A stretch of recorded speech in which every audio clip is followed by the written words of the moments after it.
Muy buenas, yo soy el pastor Vladi y me da mucha alegría darle a cada uno de ustedes la bienvenida al estudio número 6 del Tratado Teológico de los Hebreos. Hoy retomamos el estudio desde el versículo 9 y queremos empezar un tema que seguramente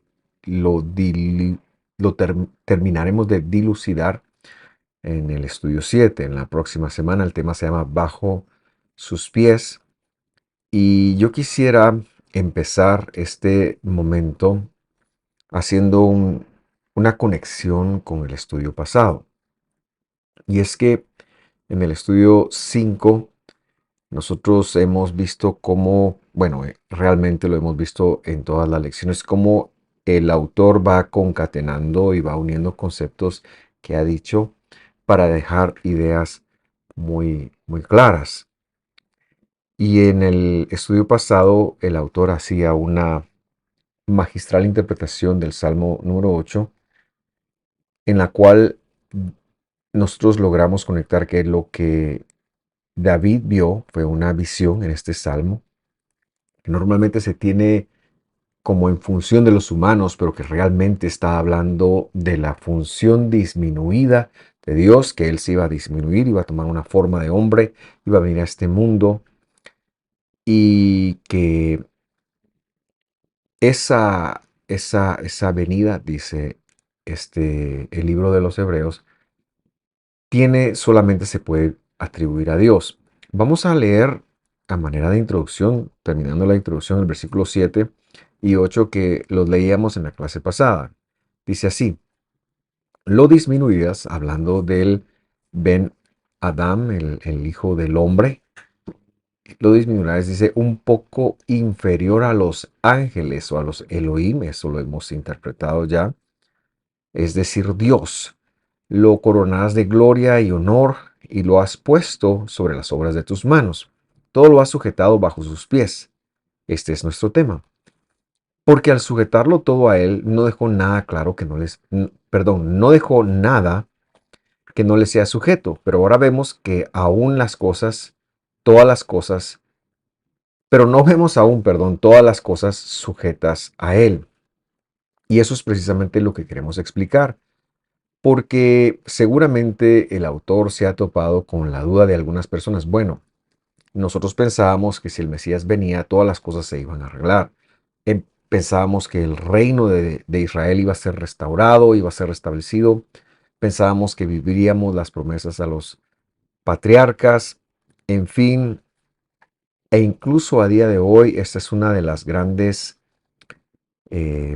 los grandes estorbos que impiden a muchos de los judíos creer en el mesianismo de Jesús, pensar en que Jesús sea el Mesías, precisamente porque la parte con la cual ellos dicen, miren, si las promesas del Mesías no se cumplieron, las promesas de restaurar todas las cosas, ¿de qué se trata?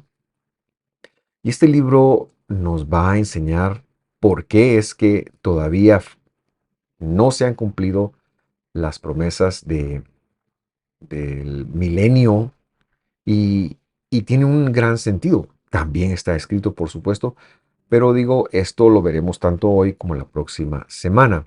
Entonces, quizás es importante recordar que cuando dice que lo hizo, lo disminuirás un poco de los ángeles. En hebreo dice Elohim, y por eso decimos nosotros que la palabra Elohim también se refiere a los mensajeros de Dios. Y luego se lo iba a coronar, perdón, de peso y de honor, hablando de autoridad, hablando de influencia y por supuesto hablando de hermosura. Pero que este ser tendría toda la autoridad sobre el universo, excepto cuando estuvo acá, que venía sujeto a su propia palabra. Este no es un ser distinto a Dios, no está partiendo a Dios en dos, no permite la escritura la partición de personas que se da acá, sino que se mantiene la unidad y como hemos señalado en otro estudio, no existe una unidad compuesta como se lo ha querido mencionar tampoco desde muchas personas.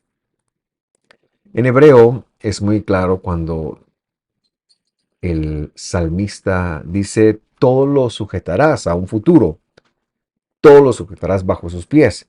El autor coloca acá esto en pasado porque él ya tiene conciencia de que Jesús ha venido y que fue disminuido y para él en su misión sí todo está sujeto, pero nosotros no lo podemos ver, dice él. Y bueno, termina diciendo que efectivamente el hecho de no poderlo ver tiene que ver con la función que él tomará por un tiempo. Y yo quiero repetir que esto será muy evidente, especialmente en el estudio que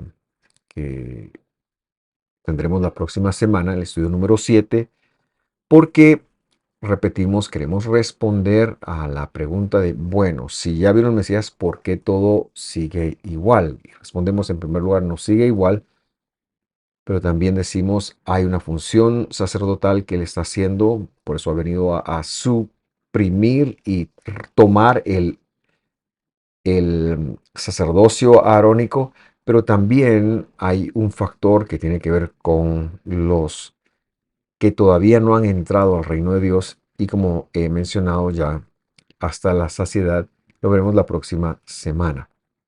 Muy bien, vamos entonces a empezar esta parte, esta enseñanza de bajo sus pies, citando a Pablo en la primera carta de Corintios capítulo 15 versículo 25, en donde leemos, pues Cristo debe reinar hasta que haya puesto a todos sus enemigos debajo de sus pies. Es el mismo versículo que hemos visto. Y dice, y el último enemigo que será eliminado es la muerte. El último enemigo que será eliminado es la muerte. Y entonces vemos que el Evangelio no se ha contradecido, no se ha contradicho, perdón, sino que lleva una armonía. Y ahora Pablo, que muchos sospechan también fue el escritor de Hebreos, pero si no lo ha sido, mantiene la misma línea que el escritor de Hebreos.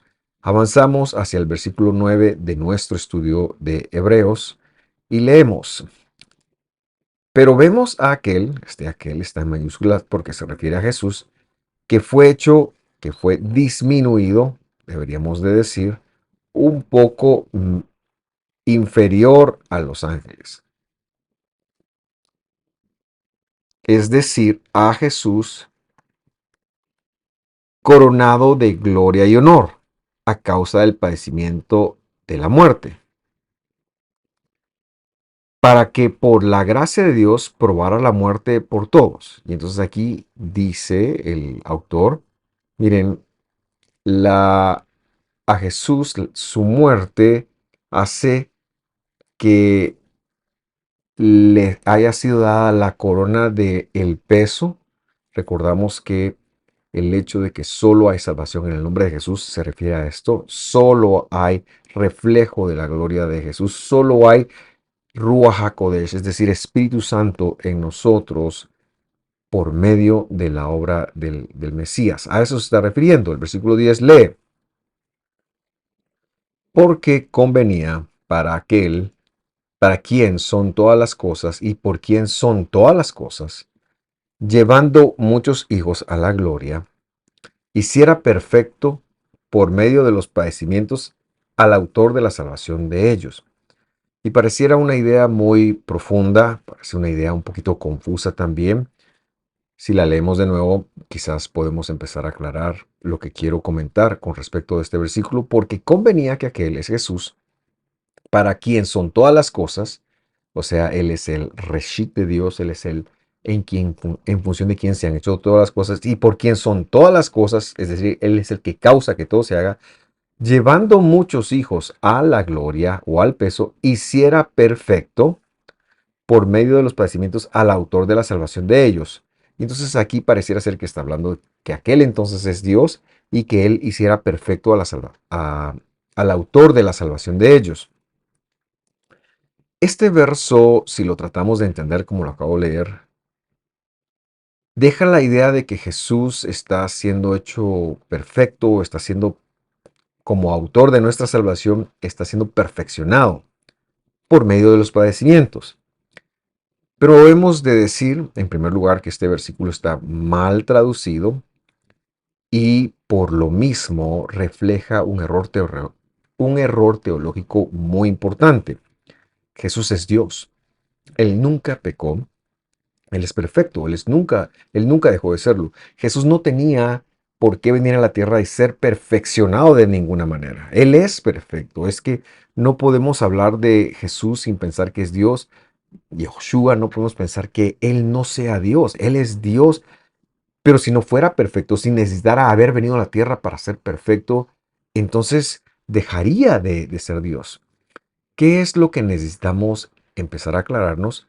Tiene que ver con la palabra que traducen como perfeccionar, y es la palabra telos, que que perfeccionar, la palabra telos significa completar y se refiere al sacrificio del Mesías.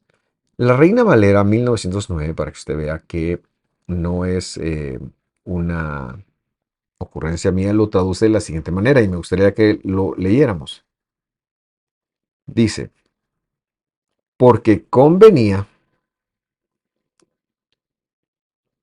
que aquel por cuya causa son todas las cosas, estamos hablando de Dios, obviamente también de Jesús, pero en función de Dios, y por el cual son todas las cosas, habiendo de llevar a la gloria a muchos hijos, o sea, vemos que se habla de Jesús como Dios intercambiablemente. Dice, hiciese consumado por aflicciones el autor de la salud de ellos. O sea, como que Dios, al hecho de terminar la obra de Jesús con estas aflicciones, eso implicaría que había terminado. Entonces creo yo que es importante que expliquemos la palabra consumar, la palabra completar. Creo que es muy importante que lo podamos dilucidar. Y la Biblia nos puede dar la mejor forma de interpretarla, nos la da la Biblia. Y parto entonces de la interpretación de la Reina Valera que ha dicho que el sacrificio para ser perfectos a los muchos, el sacrificio para nosotros, tenía solamente que ser completado, terminado por Dios. Por eso es que en el madero, cuando Él ha terminado todo, dice, consumado es. Esta palabra la encontramos otras dos veces en el Evangelio y yo quiero que al revisarla y leerla desde su contexto, ya va a ver usted por qué digo esto, nosotros tengamos una mejor idea de a lo que se refiere. Vamos a Romanos capítulo 10, versículo 4 y dice así. Porque Cristo, dice esta versión, que creo que es la Biblia de las Américas, porque Cristo es el fin, telos, ahí es nuestra palabra, de la ley, para justicia a todo aquel que cree. Este verso se ha leído cuando se lee muy simplísticamente para que las personas piensan o piensen que Cristo, que el Mesías y la ley del Señor son incompatibles. Es decir, Cristo es el fin de la ley, por lo tanto la ley ya no va. Es como se lo ha leído dentro de la mayoría del cristianismo. Y crear una incompatibilidad entre el Mesías y la Torá es un problema. Es un problema muy grande porque la Torá es precisamente la que anuncia la venida del Mesías. No los podemos divorciar, porque si no estaríamos hablando de algún concepto muy delicado, de dos dioses o dos palabras. Dios no se puede contradecir. Esta, para darme a entender, si nosotros seguimos el criterio de la primera traducción que yo le leí de Hebreos capítulo 2, versículo 10, donde hablaba que era perfección, esta palabra entonces podría leerse así, porque Cristo es la perfecta consumación, la llenura de la Torá, de la ley, para justicia a todo aquel que cree.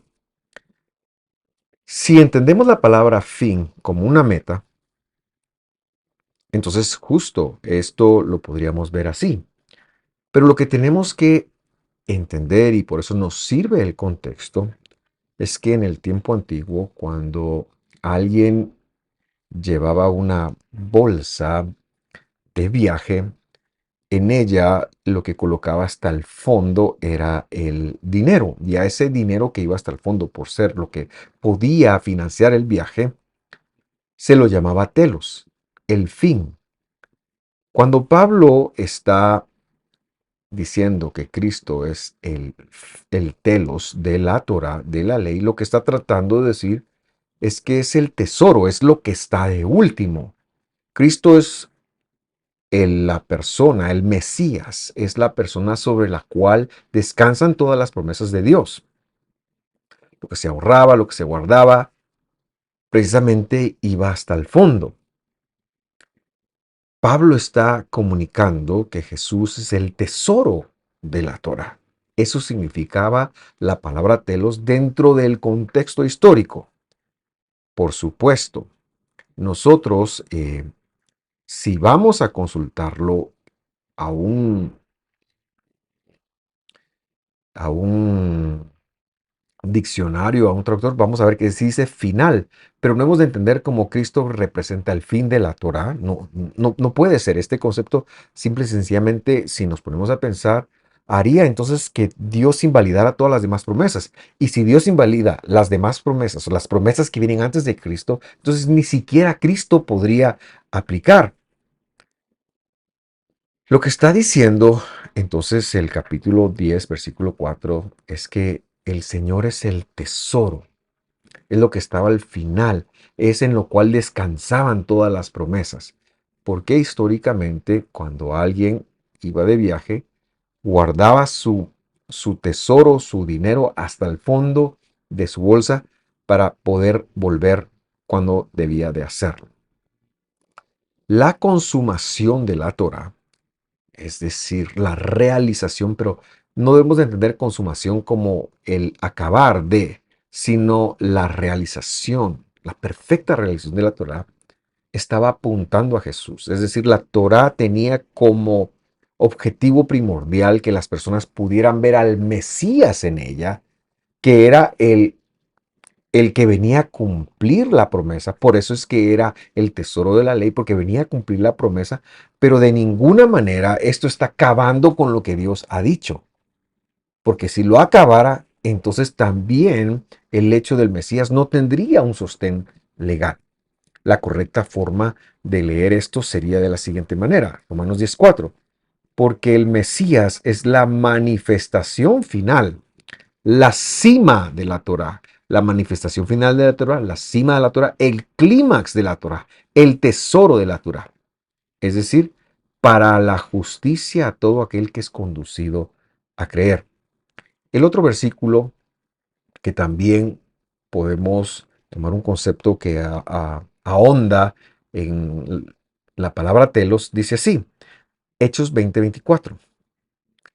Pero en ninguna manera estimo mi vida como valiosa para mí mismo, a fin de poder telos mi carrera, de acabar, de completar exitosamente, de llegar a la meta deseada, al fin deseado. Cristo, si alguna cosa es de la Torah, es la meta de la Torah. La meta de la Torah era trasladarnos a Cristo. Pero una vez que Cristo vino, la Torah entonces toma el, la figura para nosotros de reflejarnos a Cristo y de que podamos ver que ahí están los comportamientos y las habilidades de Cristo. Termino de leer Hechos. Para acabar completosamente, para completar exitosamente, perdón, mi carrera y el ministerio que recibí del Señor Jesús para dar testimonio solemne acerca del Evangelio de la gracia de Dios. Creo que no nos ayuda muchas veces que las traducciones no son constantes ni son eh, congruentes con cómo traducen una palabra. ¿Por qué traducir una palabra aquí y luego cambiarle de significado allá? si nos ayudarían con dejar el mismo concepto, aunque no tuviera sentido, eso haría que nosotros fuéramos a leer por qué dice de esa manera y al mantener esa congruencia podríamos encontrar una mejor explicación. La mejor forma de entender el versículo 10, como lo hemos visto entonces, es como lo traduce la Reina Valera 1909. Pero yo vi las posteriores Reina Valera y ya cometen el mismo error. Vamos al versículo 11. Dice, por tanto, el que santifica, como los que son santificados, son todos de un Padre, dice esta versión. Por lo cual él no se avergüenza de llamarlos hermanos. Y yo quiero en mi Biblia acá verificar qué versión tiene esta escritura, porque sería muy bueno que lo viéramos para que usted se dé cuenta. Em, Me parece, perdón, buscando acá en medio en vivo, es un poquito complicado.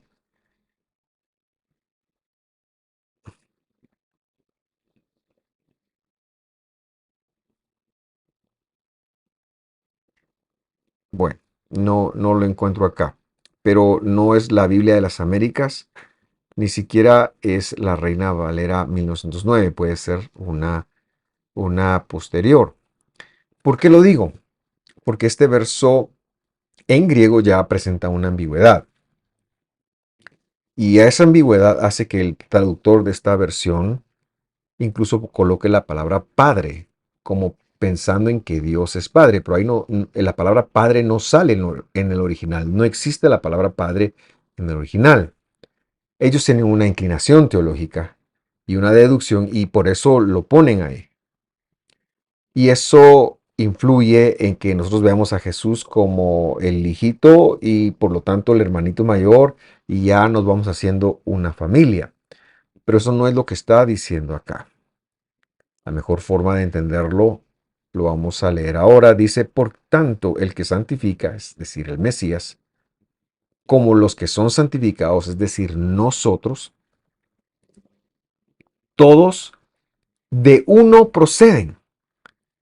Por esta causa, Él, o sea, Cristo, el Mesías o Dios, como usted quiera verlo, no se avergüenza de llamarlos hermanos, pero justo está hablando de la función mesiánica. ¿Cómo podemos entender esto?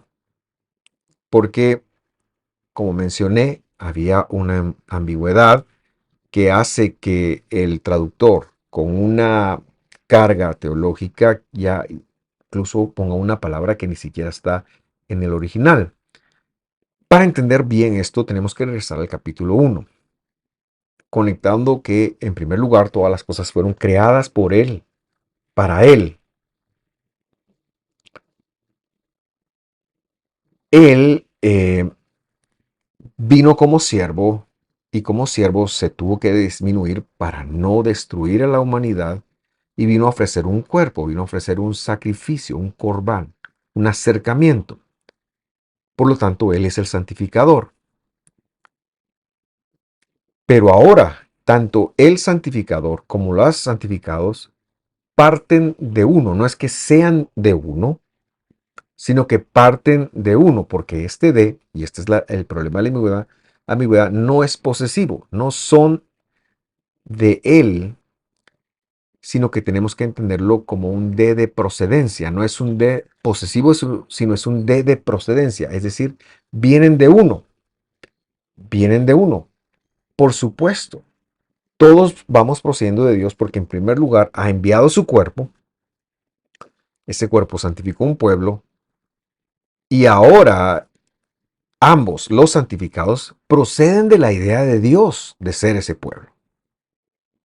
Él, por lo tanto, a su pueblo por supuesto que no se va a avergonzar de llamarlos hermanos. Ahora, ¿qué quiere decir esto que sean hermanos?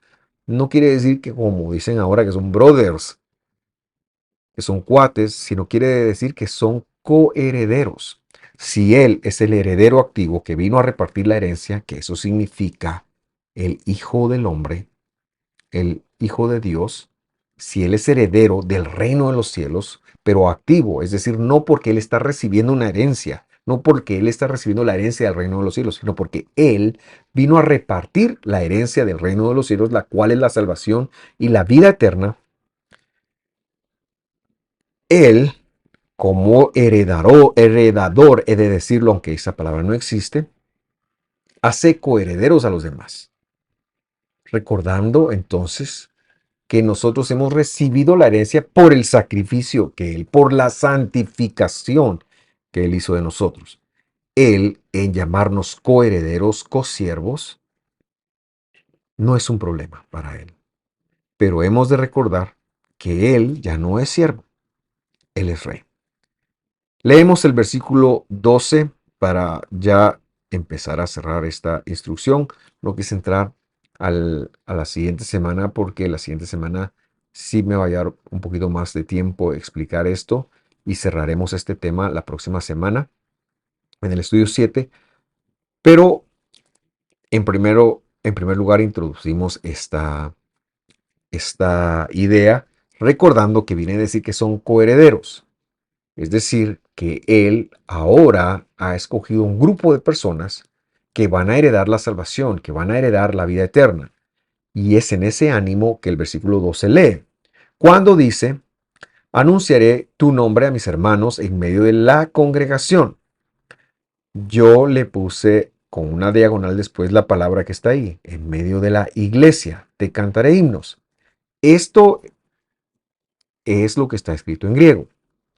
Pero esta cita viene del Salmo capítulo 22. Aquí en el Evangelio lo que está haciendo entonces para ahondar en este momento en donde nuestro tema es por qué las cosas no están bajo sus pies. En primer lugar, lo hemos dicho, tiene que ver con la función sacerdotal que él está haciendo.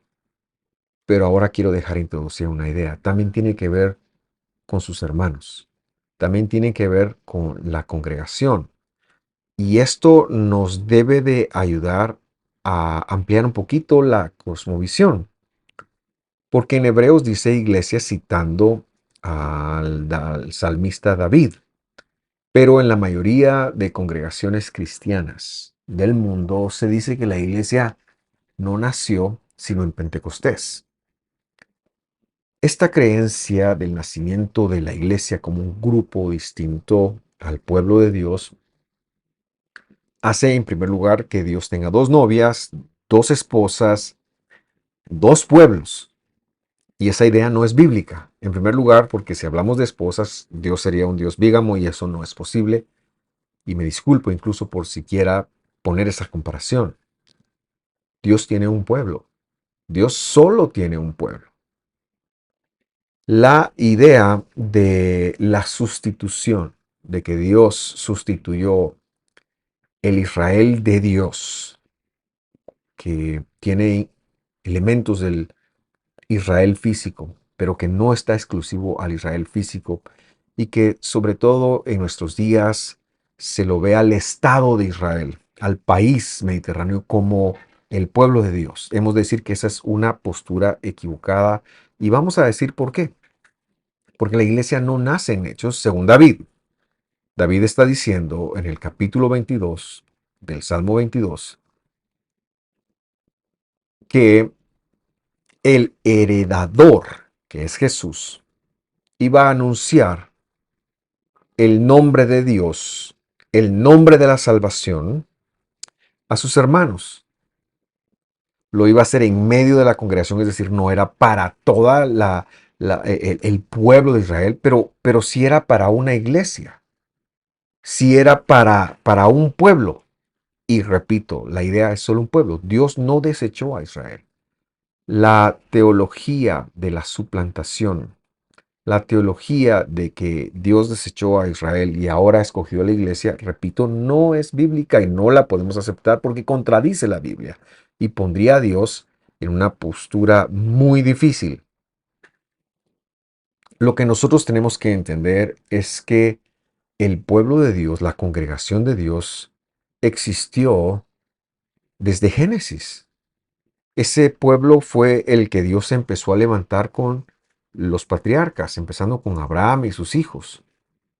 y que, por supuesto, en primer lugar era un pueblo genético, porque ahí empezó la promesa. Pero es que Dios siempre fue sumando de otras naciones a ese pueblo. Ese pueblo sufrió muchos embates y muchas vicisitudes a lo largo de la historia, como por ejemplo la partición, como por ejemplo la, el, el aislamiento y la conquista del imperio de asirio, perdón, que hace que las 10 tribus del norte se pierdan. Pero la idea de Dios siempre se llamó Israel. Eso lo podemos ver en Génesis claramente. Y también podemos ver en Hechos y en muchas de las cartas de Pablo que cuando un gentil entraba al movimiento, no entraba al judaísmo. Bueno, sí entraba a asambleas, sí entraba a sinagogas judías, pero entraba a un movimiento, como Pablo dice, de dos pueblos hizo uno. No entraba a lo judío, entraba a Israel. Y esa siempre fue la pelea del primer siglo. Lo que pasa es que ya del segundo siglo en adelante, cuando el cristianismo ha buscado un divorcio del judaísmo o de lo judío, porque no podemos hablar del judaísmo, se dieron muchísimos problemas y esta división fue muy intencional.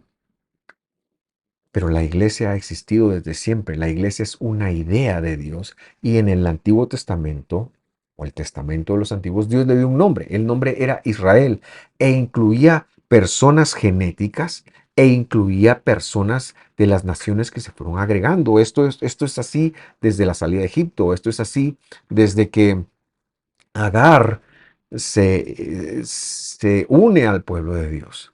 Dios le dijo a Abraham que sería padre de una multitud de Goim. Y a ese Goim le llamó Israel. Claro, hay judíos en ese Goim, pero también hay gentiles en ese Goim, porque Dios tiene la idea de un solo pueblo. El Evangelio nos revela que ese pueblo ahora es llamado por el nombre de Jesús. Cuando nosotros somos conducidos a creer en Jesús, entramos a Israel. Las promesas son para nosotros. Si vemos la iglesia como algo que suplanta a Israel, lo estamos viendo mal y estamos viéndolo de una forma antibíblica y por supuesto, entonces, ¿qué queda? Ah, no, el Antiguo Testamento es para los descendientes físicos de Abraham, mientras que para nosotros es solamente el no. Pero repito, esto es satanizar la palabra de Dios. La Biblia es una unidad y viene desde el capítulo 1, versículo 1 de Génesis, hasta el último versículo de Apocalipsis. Dios no se avergüenza, Jesús no se avergüenza de llamarnos sus hermanos, a su pueblo, ese que escogió desde el Antiguo Testamento. Por supuesto, no todos los descendientes físicos son salvos, serán salvos los que llegan por el nombre de Jesús. Pero de la misma manera con los gentiles. Y por eso es que Pablo dice, de ambos pueblos hizo uno.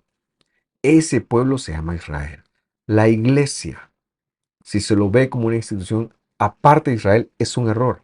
La iglesia quiere decir congregación, pero el nombre propio es Israel y por lo tanto toda la Biblia es para nosotros. Dios solamente tiene un pueblo y no está escogiendo entre los descendientes físicos o los gentiles que ha llamado por gracia. No, Dios tenía ya ese pueblo, tenía un nombre para ese pueblo, como lo señala Pablo en Efesios. Estábamos nosotros sin la ciudadanía de Israel y ahora nos ha dado la ciudadanía de Israel, pero no es el Estado de Israel, no es el país de Israel y no es la bandera que se pone en muchas iglesias creyentes. La bandera no es un movimiento político, no es del parlamento del Estado de Israel, no, es del Dios de Israel. Es del Israel de Dios, como también se enseña en Gálatas. Yo quiero señalar que esto nos pone a nosotros en una posición de gracia, pero de mucha responsabilidad. Y que al unir esto nos ponemos en conflicto con muchos pensadores, con muchas personas que han hecho tesis de separar Israel de la iglesia. Nosotros decimos que esa nunca fue la intención de Dios. Vamos a dejarlo aquí La otra semana terminaremos de hacer las conexiones finales y todo tendrá sentido cuando hagamos un drash. La semana próxima explicaré qué quiere decir eso del Salmo 8 con la siguiente cita que el autor de los Hebreos hace. Por el momento, yo quiero recordarle que estamos en Instagram, Facebook, Twitter, como redes sociales, que ahí nos puede seguir. Tenemos mucho material, tenemos bastante contenido que nos gusta compartir con las personas. También les recuerdo que nuestro canal de YouTube tiene más de 800 videos de prédicas desde hace más de 10 años y muchos estudios, estudios de Gálatas, estudios de Marcos, estudios de las porciones eh, de la escritura de la Torá del año pasado, de este año, en donde nos gusta ver la palabra de Dios desde su raíz, desde la palabra original, desde cómo fue escrita, desde cómo fue revelada. Yo le invito a que se suscriba a nuestro canal, comparta lo que Dios ponga en su corazón y le mando un abrazo y deseo que esté muy bien y lo espero la próxima semana en este mismo espacio para continuar nuestro estudio. Que Dios lo bendiga. Hasta pronto.